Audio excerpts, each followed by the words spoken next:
Assalamualaikum warahmatullahi wabarakatuh. Perkenalkan, nama saya Sheryl Katrina Velia Putri dengan NIM 2005729 dari Program Studi Sains Informasi Geografi kelas 1A. Di sini saya akan menjelaskan tentang pengertian geologi, konsep dasar, dan ruang lingkup geologi. Pengertian geologi. Secara etimologis, geologis berasal dari bahasa Yunani, yaitu geo artinya bumi dan logos artinya ilmu. Definisi lain menyatakan bahwa geologi adalah suatu bidang studi tentang bumi secara keseluruhan, asal-usulnya, strukturnya, komposisi, dan sejarahnya, termasuk perkembangan kehidupan dan sifat dari proses-proses yang telah memunculkan keadaan sampai saat ini. Geologi merupakan pengetahuan yang mempelajari sejarah perkembangan bumi serta makhluk yang pernah ada dan hidup di permukaan bumi. Geologi membahas tentang sejarah semua kehidupan yang pernah hidup atau sedang hidup di dalam bumi saat ini. Selain itu, geologi juga mempelajari bagaimana kehidupan dan planet kita telah berubah dari waktu ke waktu. Ahli di bidang ilmu geologi biasanya disebut dengan geologis atau ahli geologi atau geolog, ataupun terkadang disingkat geos. Banyak orang yang memandang geologi adalah ilmu bumi, tapi untuk saat ini, ilmu bumi adalah suatu hal yang sangat-sangat luas. Orang yang mempunyai background ilmu geologi biasanya bekerja pada banyak sektor industri. Di antaranya ada yang sebagai orang lapangan, kantor, laboratorium, hingga sebagai pendidik, dosen ataupun guru. Secara singkat, seorang geologis bekerja untuk lebih memahami bumi. Konsep dasar geologi. Konsep dasar geologi terdiri dari 6, yaitu katatropisme, uniformitarianisme, hukum datar asal, hukum superposisi, asas korelasi, dan asas pemotongan. Katatropisme. Konsep katatropisme menyatakan bahwa gejala-gejala geologi terjadi dengan perubahan yang revolusioner. Dalam hal ini terjadi law of faunal succession, yaitu kejadian malapetaka yang telah melanda bumi beberapa kali serta memusnahkan kehidupan dan kemudian menghasilkan kehidupan baru. Uniformitarianisme. Uniformitarianisme merupakan konsep dasar geologi modern. Doktrin ini menyatakan bahwa hukum-hukum fisika, kimia, dan biologi yang berlangsung saat ini berlangsung juga pada masa lampau. Artinya, gaya-gaya dan proses-proses yang membentuk permukaan bumi seperti yang kita amati saat ini telah berlangsung sejak terbentuknya bumi. Doktrin ini lebih terkenal sebagai "the present is the key to the past", dan sejak itulah orang menyadari bahwa bumi selalu berubah. Dengan demikian, jelaslah bahwa geologi sangat erat hubungannya dengan waktu. Hukum datar asal. Teori ini menyatakan bahwa pada mulanya endapan sedimen dalam air terdiri atas pelapisan yang kedudukannya hampir mendatar. Namun secara lengkapnya sebagai berikut. Sedimen dalam air kedudukannya hampir datar atau sejajar dengan bentuk permukaan dan cekungannya. Hukum superposisi yang dicetuskan oleh Nicolas Fenel. Secara dasar dinyatakan bahwa lapisan batuan di bawah lebih tua daripada yang di atasnya.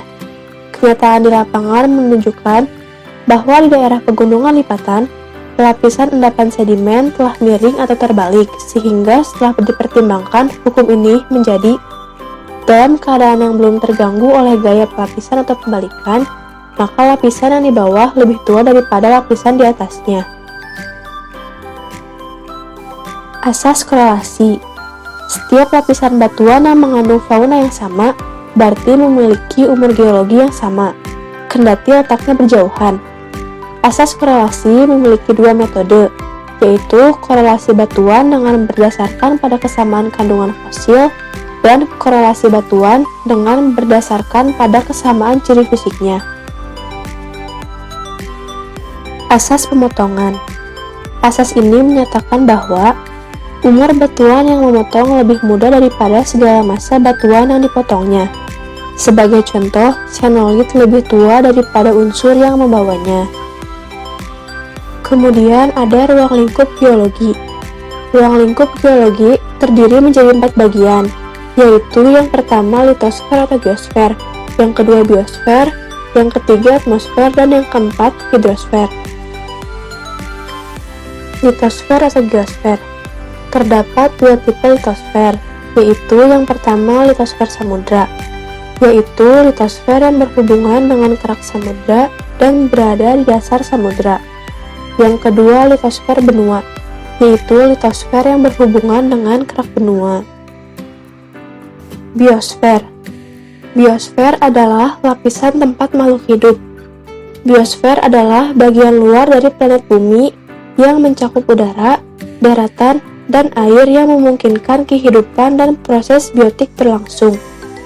Dalam pengertian luas, menurut geofisiologi, biosfer adalah sistem ekologis global yang menyatukan seluruh makhluk hidup dan hubungan antar mereka, termasuk interaksinya dengan unsur litosfer atau batuan, hidrosfer atau air, dan atmosfer atau udara bumi. Bumi hingga sekarang adalah satu-satunya tempat yang diketahui yang mendukung kehidupan. Biosfer dianggap telah berlangsung selama sekitar 3,5 miliar tahun dari 4,5 miliar tahun usia bumi. Atmosfer. Atmosfer adalah lapisan udara yang menyelubungi bumi. Selaput atau lapisan udara ini sepintas nampaknya tidak mempunyai peranan yang berarti terhadap lingkungan geologi. Sebenarnya, fungsi dari atmosfera adalah merupakan media perantara untuk memindahkan air dari lautan melalui proses penguapan ke daratan yang kemudian jatuh kembali sebagai hujan dan salju. Yang kedua, merupakan salah satu gaya utama dalam proses pelapukan. Dan yang ketiga, bertindak sebagai pengatur hasanah, kehidupan, dan suhu di atas permukaan bumi. Atmosfera di sini berfungsi sebagai pelindung dari permukaan bumi terhadap pancaran sinar ultraviolet yang tiba di atas permukaan bumi dalam jumlah yang berlebihan. Hidrosfer. Hidrosfer adalah lapisan air yang berada di permukaan bumi, menempati ruang mulai dari bagian atas atmosfer hingga menembus ke kedalaman 10 km di bawah permukaan bumi, yang terdiri dari samudra, gletser, sungai dan danau, uap air dalam atmosfer, dan air tanah. Termasuk ke dalam selaput ini adalah semua bentuk air yang berada di atas dan di dekat permukaan bumi. 97,2% air di bumi berada di laut dan samudra, tetapi mereka ini mudah untuk menguap dalam jumlah yang cukup besar, untuk selanjutnya masuk ke dalam atmosfera dan kemudian dijatuhkan kembali ke bumi sebagai hujan dan salju. Apabila kita memperhatikan keadaan seluruh permukaan bumi, maka ciri yang paling menonjol adalah suatu warna biru yang ditimbulkan oleh hadirnya lautan. Meskipun planet Mars, Venus, dan juga bumi diselimuti oleh awan, tetapi ternyata hanya planet bumi saja yang mendapat julukan The Blue Planet. Mungkin cukup sekian yang dapat saya sampaikan mengenai pengertian, konsep dasar, dan ruang lingkup geologi. Atas perhatiannya, saya ucapkan terima kasih. Wassalamualaikum warahmatullahi wabarakatuh.